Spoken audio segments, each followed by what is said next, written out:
One of the most common arguments or excuses for not trying against the evil, you call it simply evil in the world, in Ireland.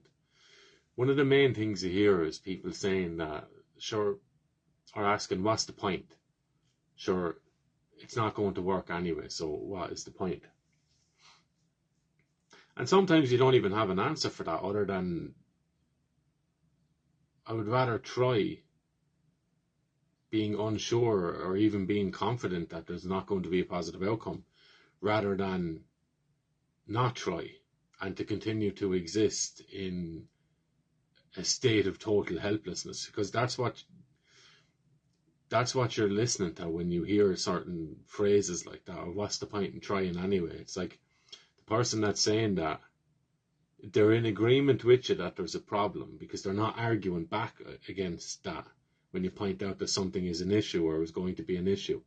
A lot of the times they don't argue against that, so they must on some level understand, I believe they do understand, that there's a problem here.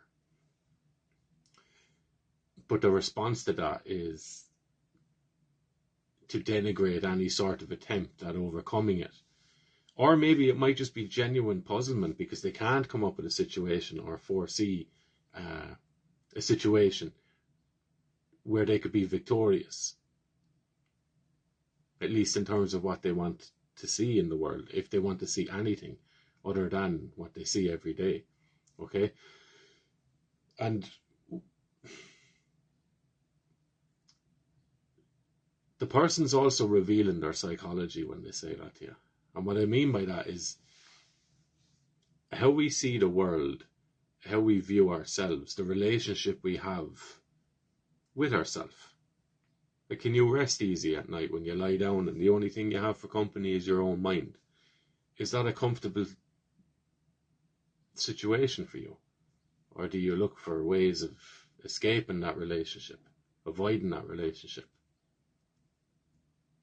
Okay? Now, this is what happens when I start talking, is I end up bringing myself on these little sidetrack and I figure out where I think I was going.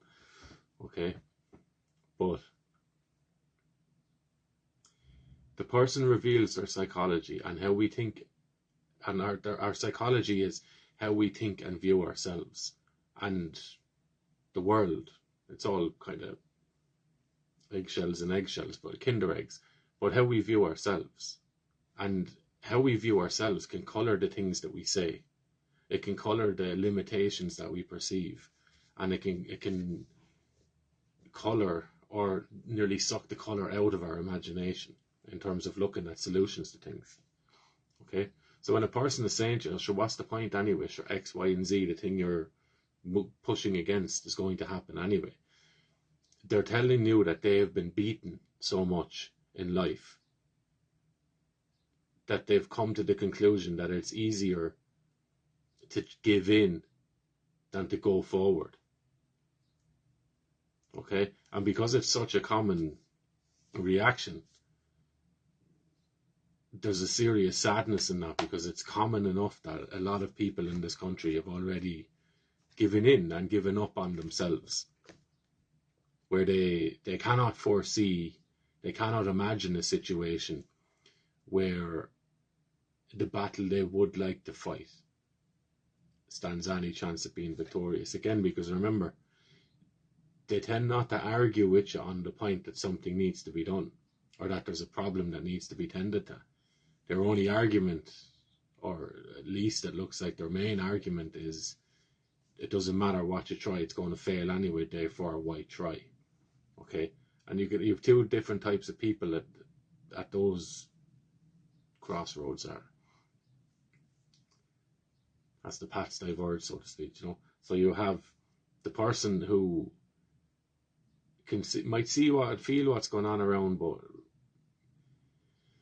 come to have the belief that it doesn't matter what they do as an individual, nothing's going to change, therefore why bother trying?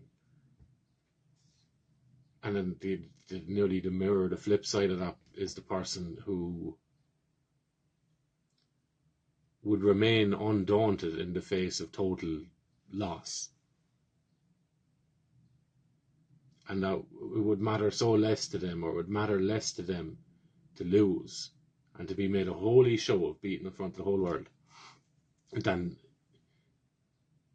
to give in or to give up on themselves. Okay? So there's going to be an antagonism between these two types of people. One who, there's an understanding there that might work only one way. Because the person that gives up on themselves and the person that tries to excuse away any sort of power or duty or responsibility they have, they will never understand the person who will stand on front of a tidal wave, knowing full well they're going to be dashed against the rocks, but they're going to assert themselves, okay? For whatever reason it is. They'd rather be beaten to death by trying than to exist, be slightly comfortable, but not be totally free. Okay? And it's important to understand that, because when people tell you who they are, they reveal nearly as much as you need to know about a person just based on the things that they say. And in that instance, you're looking at a child or a dog that's been beaten so much that its only nature now is dependent on what you tell it that its nature is. Doesn't bark when it watches the cat walk past, that kind of thing. The wildness is taken out of them. They've been domesticated. That's what you're dealing with when you're listening to somebody like that. A domesticated human being that can't possibly imagine a future where things could be a little bit better than they are today. That's sad. And sitting around waiting for them people to kind of snap out of it and back in anyway. That's probably sadder, to be honest.